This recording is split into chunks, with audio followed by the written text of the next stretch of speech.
আসসালামু আলাইকুম রহমতুল্লাহি অবরকাতুহ। প্রিয় দর্শক, একটি বিশ্ববিদ্যালয়ের শিক্ষক যদি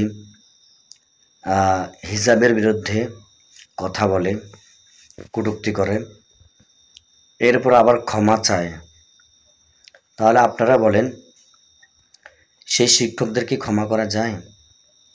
এরা কিন্তু অন্যায় করবে, যখন সব দিক দিয়ে চাপ আসবে আবার ক্ষমা চাইবে, আবার কিছুদিন পর আবার কটূক্তি করবে। আমি বুঝি না এ বাংলাদেশে শতকরা ৯৮% মুসলিম দেশে তারা এভাবে কিভাবে সাহস পায় একজন একটা পর্দার বিরুদ্ধে কথা বলতে, হিজাবের বিরুদ্ধে কথা বলতে। ডাকসু নির্বাচনে ঢাকা বিশ্ববিদ্যালয় অনেকগুলো আমাদের ভদ্র আপুরা বোনেরা ওনারা নির্বাচিত হয়েছে, এবং কি পর্দাশীল এক আপুও অনেক ভোট পেয়ে ডাকসু নির্বাচনে জয়ী হয়েছেন। এবং যিনি ডাকসু নির্বাচনে জয়ী হয়েছেন শিবির প্যানেল থেকে, ওনারা একটা ইসলামিক দলের কর্মী। তাহলে সেখানেও আগে অনেক কটূক্তি করা হতো। এমনও ঘটনা ঘটেছে বিভিন্ন বিশ্ববিদ্যালয়, আপনার আবার স্কুলে হিজাব গায়ে দিয়ে কেন গেছে তাকে বের করে দেওয়া হয়েছে। এখন এই যে আগে যারা করতো আমরা বলতাম যে সরকারের দোষে, অমুক দোষ তমুক দোষ, কিন্তু এখন তার কোনো সমস্যা নেই। এখনও তারা কেন কটূক্তি করতেছে? ঘাপটি মেরে এখনও সেই মুসলিম নামধারী মোনাফেকরা এখনও রয়েছে।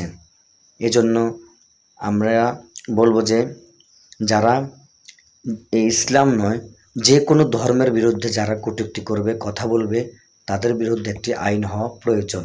তাহলে বাংলাদেশের ভিতরে কোনো ফিতনা সৃষ্টি হবে না। আজকে যারা পর্দার বিরুদ্ধে কথা বলতেছে, ইসলামের বিরুদ্ধে কথা বলতেছে, তা আজকে যদি তাদেরকে ছাড়া দেওয়া হয়, পরবর্তীতে তারা আরও বড় ধরনের কথা বলতে বাধ্য হবে।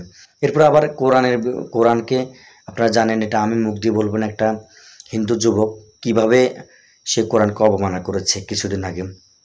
পরবর্তী বলতেছে সে নাকি পাগল। সে পাগল হলে এত বড় বিশ্ববিদ্যালয়কে সে কিভাবে স্টুডেন্ট হয়, আর ভিডিওতে সবাই দেখেছে। এজন্য আসলে এটা নিয়ে বাংলাদেশের মধ্যে একটা কঠোর আইন হওয়া প্রয়োজন, যারা এ ধরনের কোনো কিছু করে। ঠিক আছে, আল্লাহ রাব্বুল আলামিন সবাইকে হেদায়েত দান করুক, সবাইকে বোঝার তৌফিক দান করুক। যারা ইসলামের বিরুদ্ধে কথা বলবে, যারা দ্বীনের বিরুদ্ধে কথা বলবে, আমরা সকলে তাদেরকে বয়কট করি। এবং কোনো শিক্ষক যদি কোনো স্কুলের মধ্যে ইসলামের বিরুদ্ধে কথা বলে, বোরকার হিসাবের বিরুদ্ধে কথা বলে, হিজাবি বা বোরকা পরা কোনো মেয়েকে কটূক্তি করে, তাহলে ওই শিক্ষক বা ওই যে বস তাদের বিরুদ্ধে আন্দোলন করে, যাতে করে তারা ওই শিক্ষকের পদ থেকে আর পদের মধ্যে না থাকতে পারে। 2-4টারে যদি বহিষ্কার করা হয় সারা জীবনের জন্য, তাহলে বাকিগুলো সোজা হয়ে যাবে। নতুবা এরা কখনো সোজা হবে না, কারণ এদেরকে সোজা করতে হলে এই কাজ ছাড়া কোনো উপায় নেই।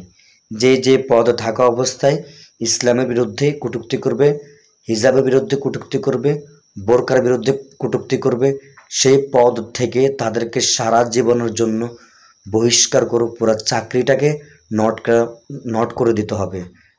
তাহলে ভবিষ্যতে বাকি যারা আছে এরা সারা জীবনের জন্য সতর্ক হয়ে যাবে, কিছুই বলবে না। এটাই করা উচিত।